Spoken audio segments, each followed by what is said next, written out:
ഈ കഥയിലെ കഥയും കഥാപാത്രങ്ങളും തികച്ചും സാങ്കല്പികം മാത്രം.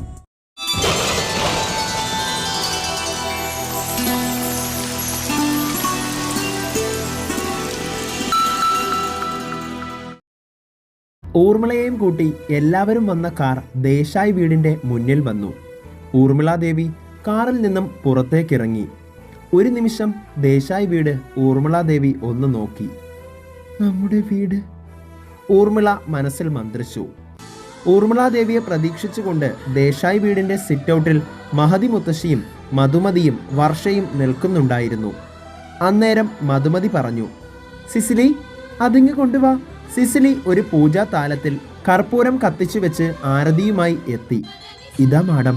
മധുമതി ആ താലം വാങ്ങിക്കൊണ്ട് ഊർമിളയോട് പറഞ്ഞു, ഊർമിളെ വാ, അകത്തേക്ക് കയറി വാ. നിനക്ക് ഓർമ്മയുണ്ടോ, നിന്നെ ജയപാല വിവാഹം കഴിച്ച് ഇങ്ങോട്ട് കൊണ്ടുവന്നപ്പോൾ നിന്നെ ആരതി ഒഴിഞ്ഞ് ഈ വീട്ടിൽ കയറ്റിയത് അമ്മയല്ല, ഞാനാണ്. അതുപോലെ തന്നെ ഇത് നിന്റെ മറ്റൊരു തിരിച്ചുവരവാണ് ഊർമിളെ. നിന്റെ വനവാസം അവസാനിച്ചു. ഇത്രയും പറഞ്ഞ് മധുമതി ഊർമിളാദേവിയെ ആരതി ഒഴിഞ്ഞു. ശേഷം പൂജാതാലം സിസിലിയുടെ കയ്യിൽ കൊടുത്ത ശേഷം മധുമതി ഊർമിളയെ കെട്ടിപ്പിടിച്ചു. ഊർമിളെ, നീ ഇല്ലാതെ ഈ വീട് ഇത്ര നാളും ജീവനില്ലാത്ത അവസ്ഥയിലായിരുന്നു. നീയാണ് ഊർമിളെ നമ്മുടെ ദേശായി വീടിന്റെ ജീവൻ. ഇത്രയും പറഞ്ഞ് മധുവിന്റെ കണ്ണിൽ നിന്നും കണ്ണീർ പൊഴിഞ്ഞപ്പോൾ അത് ഊർമിളയുടെ തോളിൽ നനവ് പടർത്തി. ഇരുവരും അടർന്നു മാറി.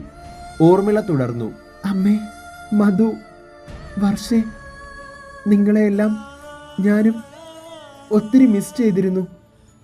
ഈ വീട്ടിലെ നിങ്ങളെല്ലാം എൻ്റെ ശരീരത്തിലെ ഓരോ ഞരമ്പുകൾ തന്നെയാണ്. നിങ്ങളെല്ലാവരും ചേരുമ്പോഴാ, നമ്മളെല്ലാവരും ചേരുമ്പോഴാ ഇത് ദേശായി വീടാകുന്നത്. ഊർമിള ഇത്രയും പറഞ്ഞപ്പോൾ പെട്ടെന്ന് ദേശായി വീടിന്റെ മുൻപിൽ ഒരു ഓട്ടോ വന്ന് നിന്നു. ആ ഓട്ടോയിൽ നിന്നും മായാവതി ചാടിയിറങ്ങി.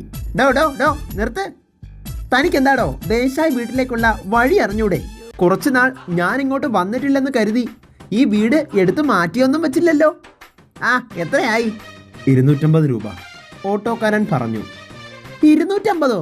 ഞാൻ അവസാനം വന്നപ്പോ നീ എൻ്റെ കയ്യിൽ നിന്നും വാങ്ങിയത് 150. അത് മതി നിനക്ക്. അന്നേരം ഓട്ടോക്കാരൻ പറഞ്ഞു, എൻ്റെ പൊന്നാൻറ്റി, നിങ്ങൾ അവസാനമായി എൻ്റെ ഓട്ടോ പിടിച്ച് ദേശായി വീട്ടിൽ വന്നിട്ട് വർഷം 3-4 കഴിഞ്ഞു. പെട്രോളിനൊക്കെ വില കൂടി. പണ്ടത്തെ പോലെ തരികിട കാണിക്കാതെ ക്യാഷ് എടുക്കാൻറ്റി, എനിക്ക് വേറെ ഓട്ടോ ഉണ്ട്. ആരാടാ നിന്റെ ആൻറ്റി? ഇതാ 250, പൊയ്ക്കോ, ഇനി നിന്നെ വിളിക്കില്ല. ഇത്രയും പറഞ്ഞ് ഓട്ടോക്കാരന് കാശും കൊടുത്ത് മായാവതി നേരെ ദേശായി വീടിന്റെ സിറ്റൗട്ടിലെത്തി. ഞാൻ താമസിച്ചില്ലല്ലോ അല്ലേ മധുമതി? അന്നേരം എല്ലാവരും മായാവതിയെ നോക്കി. പെട്ടെന്ന് മഹതി മുത്തശ്ശി ചോദിച്ചു, അല്ല മായാവതി, ഇപ്പോൾ ഇങ്ങോട്ട് വന്നിട്ട് വർഷം എത്രയായി? ഒരു മോളെ ഇങ്ങോട്ട് കെട്ടിച്ച് വിട്ടിട്ട് അവളൊന്ന് പ്രസവിച്ച് കഴിഞ്ഞപ്പോൾ നൂലുകെട്ടും കഴിഞ്ഞ് പോയതാ മായാവതി, ഓർമ്മയുണ്ടോ? അന്നേരം മായാവതി പറഞ്ഞു, അത് അമ്മേ ശരിയാ, പക്ഷേ എന്ത് ചെയ്യാനാ? പിന്നീടല്ലേ നിപ്പയും പ്രളയവും കൊറോണയും ഒക്കെ വന്ന് നമ്മുടെ രാജ്യം മുഴുവനായി ലോക്ക്ഡൗൺ ആയത്. എല്ലാം മാറിക്കഴിഞ്ഞത് ഇപ്പോഴല്ലേ? പെട്ടെന്ന് മായാവതി ഊർമിളയെ നോക്കി. അല്ല, ഇതാരാ? കൊലപാതകി ഊർമിളയോ? എപ്പോ എത്തി? ഊർമിളാദേവി ഒരു നിമിഷം മായാവതിയെ തുറച്ചു നോക്കി. ഛേ, വർഷം 5 കഴിഞ്ഞിട്ടും നിങ്ങൾക്ക് ഒരു മാറ്റവുമില്ലല്ലോ മായാവതി. ഇത്രയും പറഞ്ഞ് ഊർമിള മായാവതിയെ നോക്കി പുച്ഛിച്ചു. അന്നേരം വർഷ പറഞ്ഞു, ഇളയമ്മയ്ക്കറിയാലോ എൻ്റെ അമ്മയുടെ സ്വഭാവം. അമ്മ ഒരിക്കലും നന്നാവില്ല. ഇന്ന് തന്നെ അമ്മ ഇങ്ങോട്ട് വന്നത് എന്തിനായിരിക്കുമെന്ന് എല്ലാവർക്കും ഊഹിക്കാമല്ലോ. ഇളയമ്മ ജയിലിൽ നിന്നും വരുന്നുണ്ടെന്ന് അറിഞ്ഞ് അടുത്ത യുദ്ധം പ്രഖ്യാപിച്ച് വന്നതായിരിക്കും. ഇത്രയും പറഞ്ഞ് വർഷ മായാവതിക്ക് നേരെ തിരിഞ്ഞു. അമ്മേ, ഇളയമ്മ ജയിലിൽ പോയിട്ടുണ്ടെങ്കിൽ അത് സ്വന്തം മരുമകളെ കൊല്ലാൻ വന്നവളെ നശിപ്പിച്ചിട്ടാണ്. സാക്ഷാൽ മായാവതി എന്ന എൻ്റെ മുന്നിൽ നിൽക്കുന്ന ഈ അമ്മയാണെങ്കിൽ അഞ്ജലി എന്ന മരുമകൾക്ക് വേണ്ടി ഒരാളെ കൊന്നിട്ട് ജയിലിൽ പോകുമായിരുന്നോ? അത് പറ. അന്നേരം മായാവതി ഒന്ന് ചമ്മി. ശേഷം മായാവതി പറഞ്ഞു, അയ്യോ, ഞാൻ പെട്ടെന്ന് അങ്ങ് പറഞ്ഞു പോയതല്ലേ അങ്ങനെ. ഇപ്പോ എന്നെ ആര് കണ്ടാലും ചോദിക്കും, കൊലപാതകി ഊർമിള ജയിൽ മോചിതയായോ എന്നൊക്കെ. പെട്ടെന്ന് അതിൻ്റെ ഓർമ്മയിലാ ഞാൻ അങ്ങനെ പറഞ്ഞത്. അറിയാതെ വായിൽ വന്നതാണേ. അന്നേരം ഊർമിളാദേവി ചോദിച്ചു, അല്ല മായാവതി, കിരണും അഞ്ജലിയും എവിടെ? അവരെന്താ വരാത്തത്? അന്നേരം അർജുൻ പെട്ടെന്ന് പറഞ്ഞു, അത് അമ്മേ, ഞാൻ അമ്മയോട് അക്കാര്യം പറയാൻ മറന്നു. കിരണിൻ്റെ കുറച്ച് ബിസിനസ് ആവശ്യവുമായി ബന്ധപ്പെട്ട് കിരണും അഞ്ജലിയും അഞ്ജനമോളും 3 ആഴ്ചയായി ബാംഗ്ലൂരിൽ പോയിട്ട് ഇന്നോ നാളെയോ എത്തുമായിരിക്കും. അപ്പോൾ ഊർമിളാദേവി പറഞ്ഞു, ആണോ? എന്നാ ഞാൻ എൻ്റെ കൊച്ചുമക്കളെയൊക്കെ ഒന്ന് കാണട്ടെ. ഇത്രയും പറഞ്ഞ് ഊർമിള വീടിനകത്തേക്ക് കയറാൻ തുടങ്ങിയതും മുത്തശ്ശി ചോദിച്ചു, ഊർമിളേ, ഞാൻ ഇവിടെ ഉണ്ട്. നീ എന്നോട് ഒന്നും ചോദിച്ചില്ലല്ലോ. അന്നേരം ഊർമിള പറഞ്ഞു, അത് അമ്മേ, ഞാൻ എന്താ ചോദിക്കേണ്ടത്? ലോകം മുഴുവൻ മുദ്ര കുത്തപ്പെട്ട ഒരു കൊലയാളിയാണ് ഞാൻ. അത് സത്യം തന്നെയാ. അത് എന്നിലുണ്ടാക്കിയ മാറ്റം വളരെ വലുതാണ്. പട്ടുസാരിയും ആഭരണങ്ങളും ധരിച്ച് നടന്ന ഈ ഊർമിളാദേവി ജയിലിൽ പോയപ്പോഴാണ് ഒത്തിരി ജീവിതങ്ങൾ കണ്ടത്. ഞാൻ ഇന്ന് ആ പഴയ ഊർമിളാദേവി അല്ല. ഇന്ന് ലോകത്തെ പല പല ആൾക്കാരുടെ അവസ്ഥകൾ നേരിട്ട് കണ്ട ഊർമിളാദേവിയാണ് ഞാൻ. ഒരർത്ഥത്തിൽ പറഞ്ഞാൽ ജയിൽ പുള്ളിയായ ഊർമിളാദേവി. ദേശായി വീടിൻ്റെ അഭിമാനം ഉള്ളം കയ്യിൽ കാത്തു സൂക്ഷിച്ച ഞാൻ തന്നെ 5 വർഷങ്ങൾക്ക് മുൻപ് ആ അഭിമാനം ഒരു അപമാനമാക്കിയില്ലേ? എന്നേക്കുമായി ഒരു കൊലയാളിയായി തന്നെ എന്നെ ലോകം ഇനി മുദ്ര കുത്തുള്ളൂ. ലോകത്ത് ആരുടെ മുന്നിൽ ഞാൻ തല ഉയർത്തി നിന്നാലും എൻ്റെ ഈ അമ്മയുടെ മുന്നിൽ ഈ സങ്കടങ്ങൾ ഇറക്കി വെക്കാതെ ഒന്നും തന്നെ എനിക്ക് സംസാരിക്കാൻ കഴിയില്ല അമ്മേ. ഇത്രയും പറഞ്ഞ് മുത്തശ്ശിയെ ഊർമിള കെട്ടിപ്പിടിച്ചു. അന്നേരം അമൃത പറഞ്ഞു, അങ്ങനെ പറയരുതമ്മേ. അമ്മ ഇന്നും എന്നോട് പറഞ്ഞിരുന്നില്ലേ നീ എൻ്റെ മരുമകളാണെന്ന്?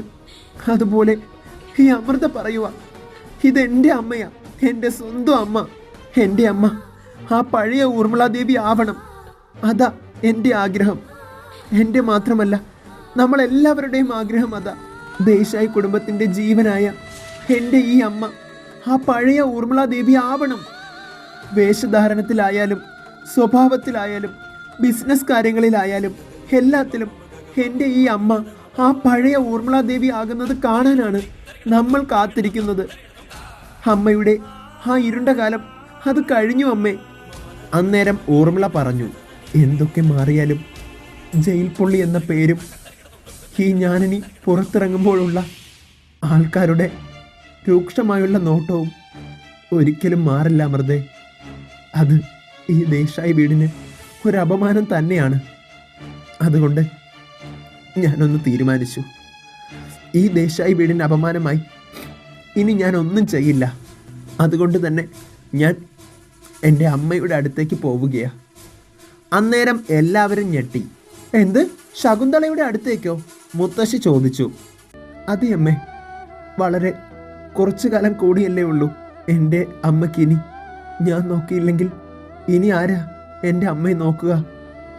വയസ്സായി ഓർമ്മയും ഇല്ലാതെ ഇരിക്കുകയാണെന്നല്ലേ അർജുൻ അവസാനം എന്നെ കാണാൻ വന്നപ്പോൾ പറഞ്ഞത്. അതുകൊണ്ട് ഞാൻ എൻ്റെ അമ്മയുടെ അടുത്തേക്ക് പോവുകയാണ് അമ്മേ. ആരും എന്നെ തടയരുത്. ഇനി ഞാൻ എൻ്റെ അമ്മയുടെ കൂടെ ആയിരിക്കും.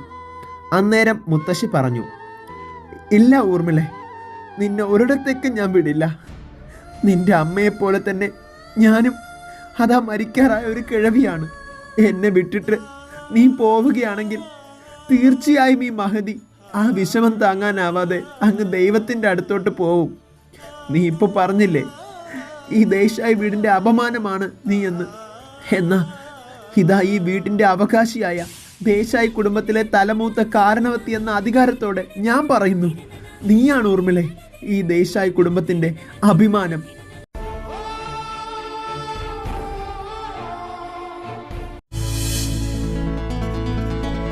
നിന്നെ എന്നും ഒരു നല്ല രീതിയിൽ എത്തിക്കാൻ മാത്രമാണ് ഞാൻ ഈ വേലയെല്ലാം കാണിക്കുന്നത്. ഇളയമ്മ പോയതോടെ അമ്മയ്ക്ക് പിന്നെ യുദ്ധം ചെയ്യാൻ ആരുമില്ലാതെയായല്ലോ. അച്ഛമ്മ, താൻ എൻ്റെ ആ പഴയ ഊർമിളയാകണം. മനസ്സ് അപ്പാടെ തകർന്നു പോയിരിക്കുന്നു. എന്താ അമ്മേ പെട്ടെന്ന് ഒരു കുടുംബസഭ കൂടിയത്? ഉണ്ടമ്മേ, ഞാൻ കൂടെയുണ്ട്. അമ്മ പ്ലാൻ.